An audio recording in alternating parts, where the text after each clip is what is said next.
Team Dynamic had only 5 desert races under their belt when they decided to enter the 50th Baja 1000. Well, right now we are near the start line. It's almost the time. We are very excited and very nervous. We had also typical details you have to fix last moment, so it's even worse. But we're set right now. So the girls are doing great. The car is doing great.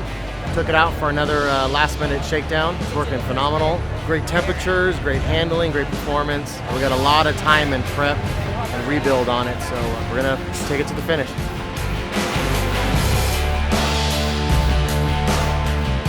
The plan was for the girls, Christine GZ and Luy Galan, to start the race and then hand over the car to team owner and racer Paul Krause.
The Baja 1000 is a marathon that less than half of the competitors ever finish.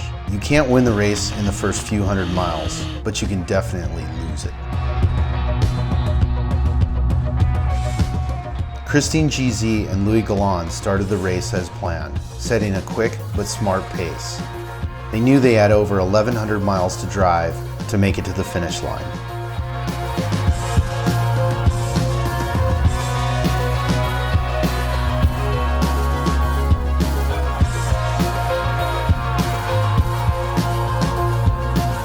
From the start of the race, the girls were met with heavy dust and traffic, but racing is passing, and the girls managed to quickly pick off some of the competition.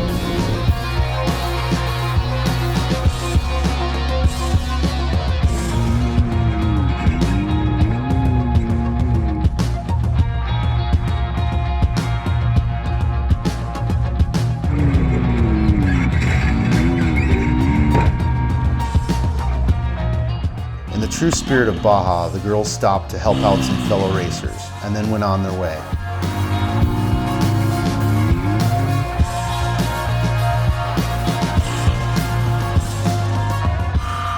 Later, the Baja Karma came back to help them.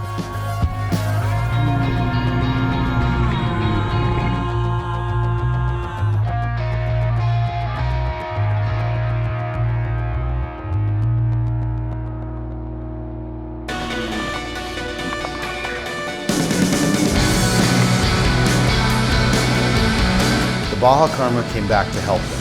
When the girls put the car on its side, the locals rushed to help them get back on all fours and get going again.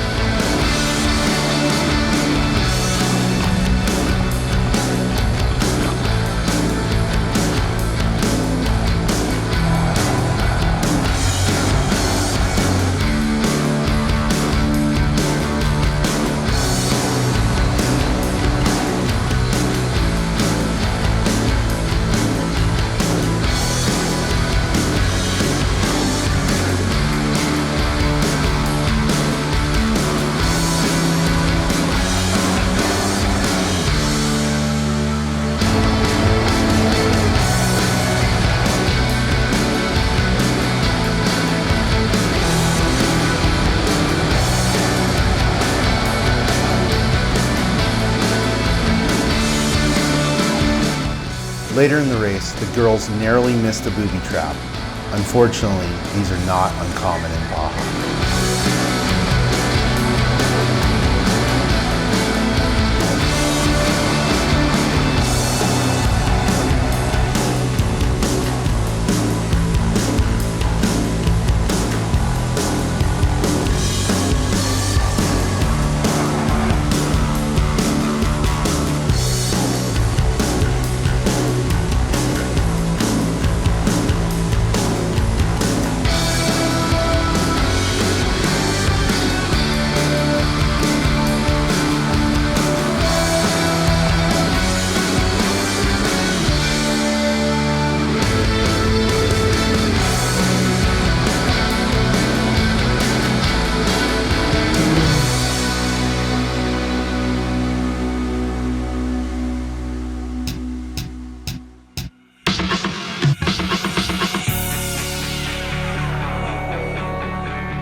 are so many people pushing everywhere and it's just mad.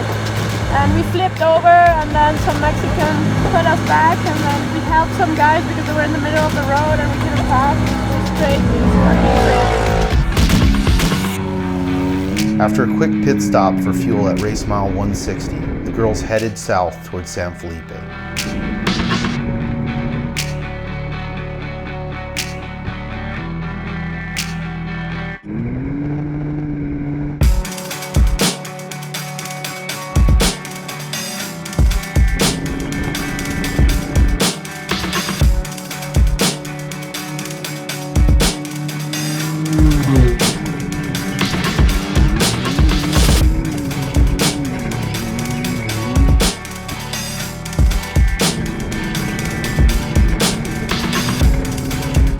100 miles later, the girls stopped for fuel and a few quick repairs before heading to the driver change at Coco's Corner near race mile 320.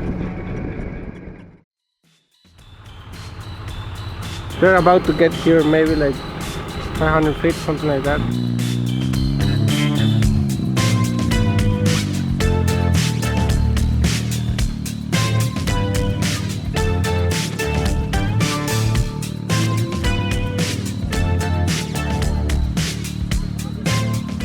It's really harsh. I don't know, I said it before, we flipped over and then we had to change a belt and it's just been crazy. So much sales, so much people, and so much, I don't know, everything is so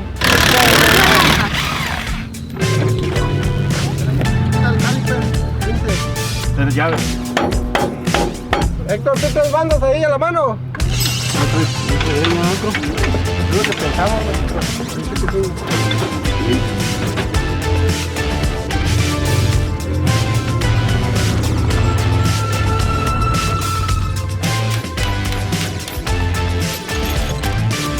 When they got here, we discovered that they have a problem with the one CV joint, so we just replaced, and then we noticed that there was something funny on the belt cover, so we changed the belt. This is race mile 260. This is just the beginning. We just started, you know. Anything can happen right now, so whatever we can do before we get to the real thing after San Ignacio. It's like 60 to 50 miles to get to the driving change. Yeah. They're pretty much right now in good shape, so they just switch drivers and go, you know.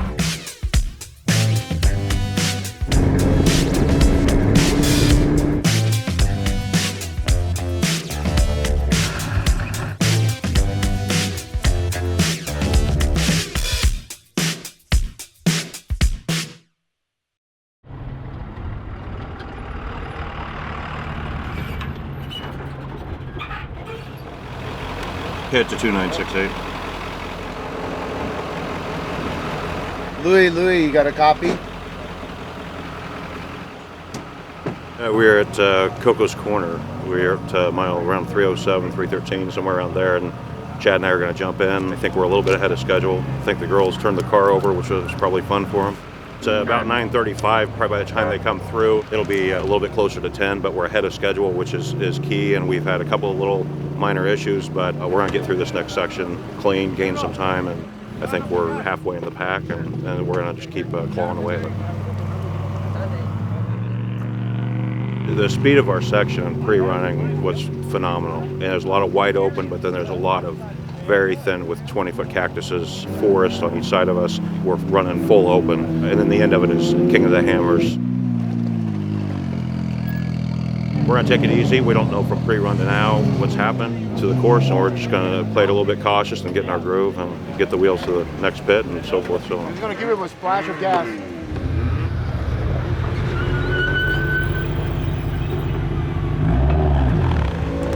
anything I should know about? It does the same error of before, the acceleration shift, Okay.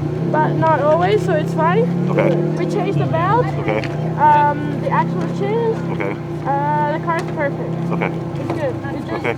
the back is really kind of... It is? Yeah. You need to stiffen up the back? Maybe if you could, a few, I would do it. Stiffen up I don't know to- how bad is this, but that Is it bottoming out? Yeah, very much. Okay, we're going to stiffen up the back. Okay, cool. Chicos, por favor, ayuda. Please help. Agrandarle esta mierda que no puedo. Tiene que ser suerte porque si no no se puede marchar. Yeah, it was mad. We flipped over, we got unflipped, and then we lost a belt, we lost an axle. It was just really crazy. We got hit, we hit some people, and I mean, we're in Coco's Corner right now, and we're ready for the next section. Everything seemed new, like if we never pre-ran it was just crazy. We kind of took it really slow since the beginning. We just wanted to get the car in one piece, and it kind of did, so we kind of took it really slowly, and step by step we got a bit faster and we started passing people. Team owner and racer Paul Kraus and co-driver Chad Devine went in for the next section. Paul was determined to make up time and drop the hammer down, attacking his section.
After a quick fuel stop and light bar adjustment at race mile 360, Paul and Chad headed off towards San Ignacio via Bay of LA. The light bar was pulling too much power, so they were forced to run with just the lower lights, a disadvantage. But in the Baja, you can't let mechanical issues slow you down.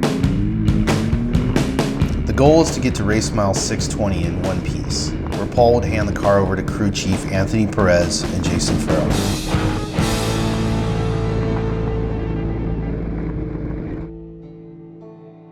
As the sun came up in San Ignacio, the team eagerly awaited Paul and Chad's arrival. Right now we're in San Ignacio, race mile 608.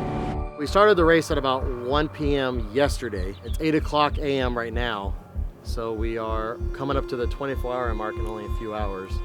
And that's the entire crew, all the chase crew, the film crews, drivers, co-drivers, everybody has been working, over a whole day. Towards the end of this, it's going to be just as long, and that's what makes desert racing so awesome. Is just people put in the extra work. Miles per hour, but I don't know where we are. We are. So they are over here, right? Yeah. Here. We're right across the way.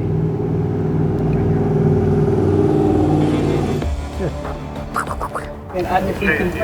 We're coming onto the road. Okay, they're coming on the road. Copy that. Copy that. You guys keep me in check, all right? Oh, I will. Yeah, you're gonna hear me saying slow down. Yeah. I can guarantee that. You're gonna be hauling ass, and I'm gonna be the one to check it up, check it up, check it up. Pick it up, pick it up, yeah.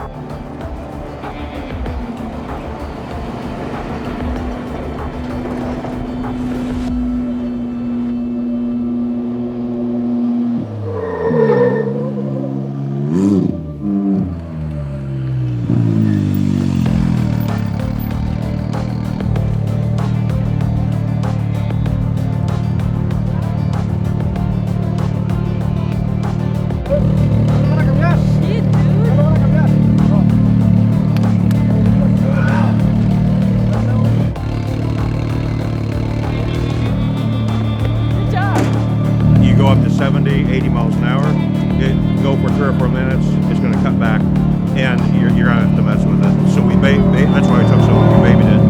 Do you have any more clicks in the back? More? You think we need more? I would do a little bit more. We just ran about 300 miles of the gnarliest silt beds of whoops that I've ever seen. But the car's in one piece, has a little wet mode issue. Now we're on round 3.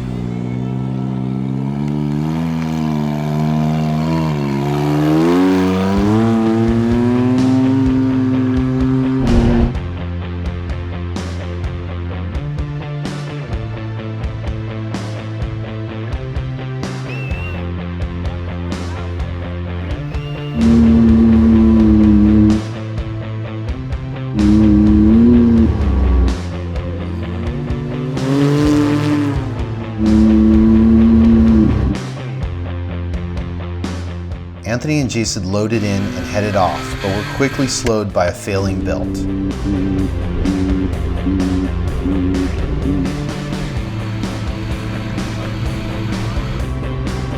Well, we just left our driver change at 6:08, and we got just a few miles down the speed zone, and we were having some issues, and we were like, the clutch was locking up. We pulled over, and the crew met us up here, and getting our new clutch on, and we're back in business.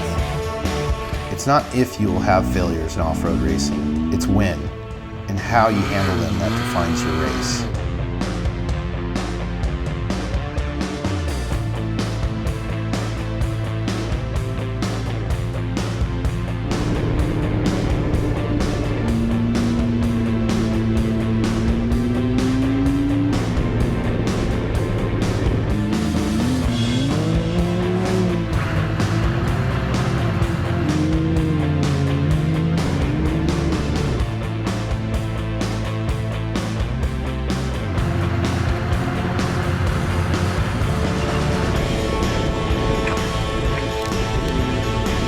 After a quick sprint, the team sustained their first flat after tagging a large rock in a super rocky, high-speed area.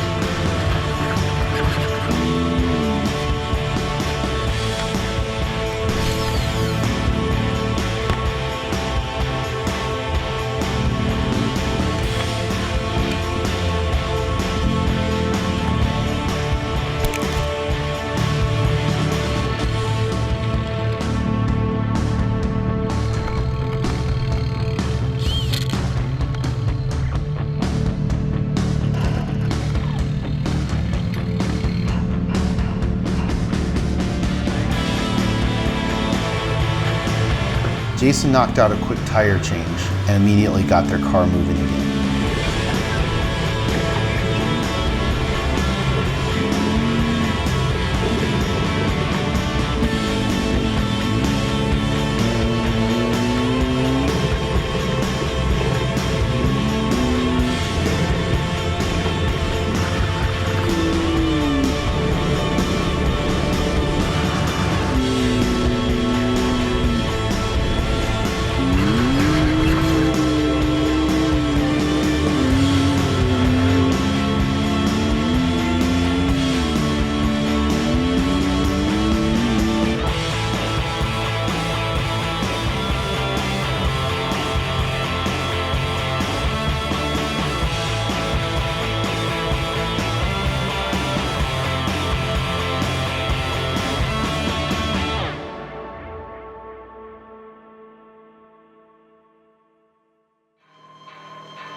400 grueling miles later, Anthony and Jason eagerly handed the car back to Christine and Luy to take it to the finish.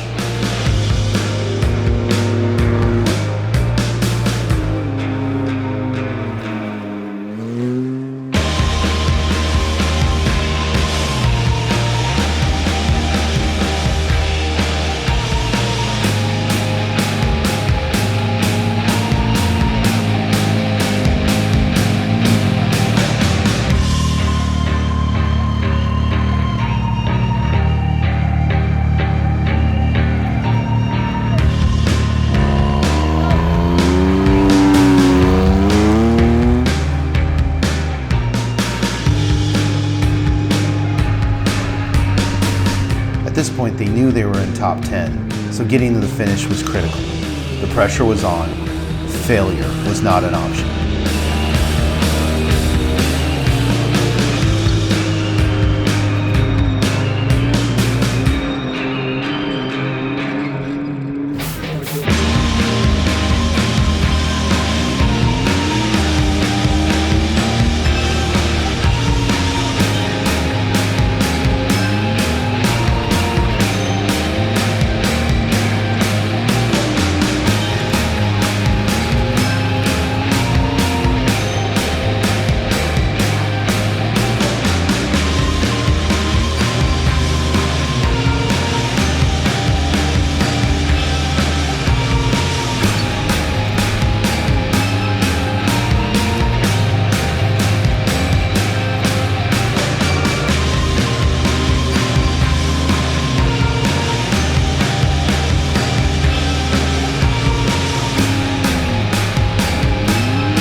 As the girls crossed the finish line, they were greeted by the rest of Team Dynamic and all of the fans.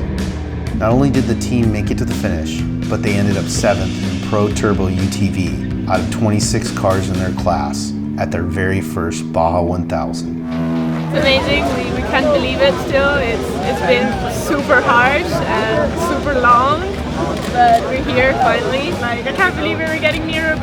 She was just like, no, just go on. So we're here. Very amazing, the people, it is Baja, a lot of emotion. We are here, and thanks all Team Dynamic Racing. Can't really explain how it feels, and being in the top 10 is even huge. It's our first Baja 1000, so it's something that you can't really say.